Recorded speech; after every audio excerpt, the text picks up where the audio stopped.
This is one of the main bridges where people are able to cross from Venezuela into Colombia. It's technically closed, but Colombian officials have allowed some Venezuelans to cross into the country temporarily to get food, medicine, things that they do not have back in Venezuela.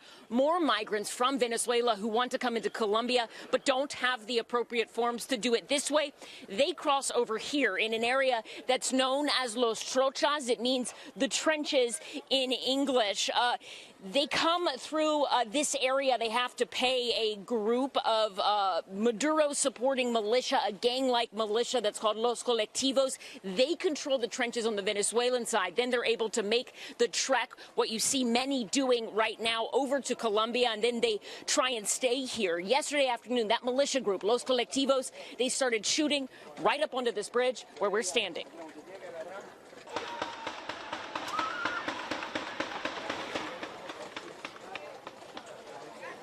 People were screaming, trying to run for cover. Some people had to just lay down on this bridge and cover their heads because the gunfire was continuous. There wasn't a break for the first 15 minutes, and they were not able to move to safety. The shooting went on for at least half an hour. Hundreds of rounds were fired. Los Colectivos shooting up towards this bridge. The Colombian forces then firing back. Colombian police shut down the entire bridge. They sent in more police, SWAT teams, the army.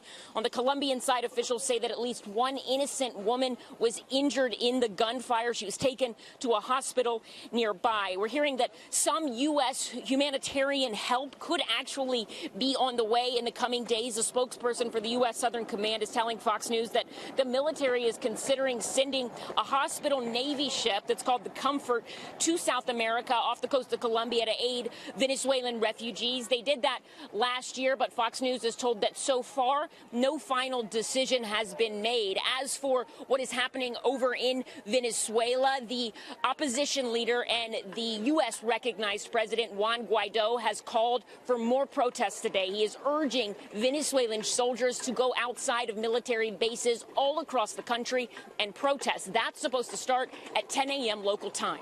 Back to you guys. Ellison, where you are on the Colombian side of that bridge, we've heard these reports about Venezuelan women in particular being so desperate for food, for money, for their families, coming over, prostituting themselves, also just cutting off their hair, selling their hair to Colombians. What have you seen? I realize it's a difficult situation. You're trying to stay safe. You're also trying to gather material. But what are you seeing from average Venezuelans who cross over?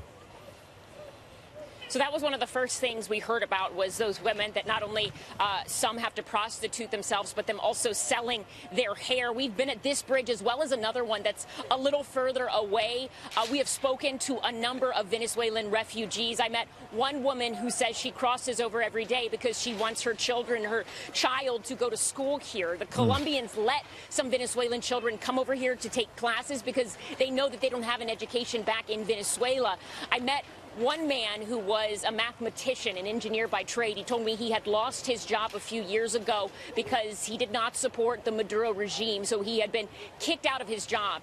He had been a successful engineer. He had to walk across the border every single day to try and get food to go back to Venezuela and sell sandwiches, pieces of cake. Wow. He said that he tried to tutor people with math and geometry here in Colombia, but made almost no money. He said the money he made, the only person he lived making that was in Venezuela. He said an entire month of his wages of working would only buy him 1 kilo of cheese, which is 2.2 pounds. I met one woman who comes here every month, an hour and a half each way, to buy insulin in Colombia for her mother, who is diabetic, and she needs it to survive. They say they have no opportunity, no way to buy or get any of that in Venezuela. They also say the Venezuelan National Guard, who is just back there past the yellow barricade, they won't talk to you. We filmed them.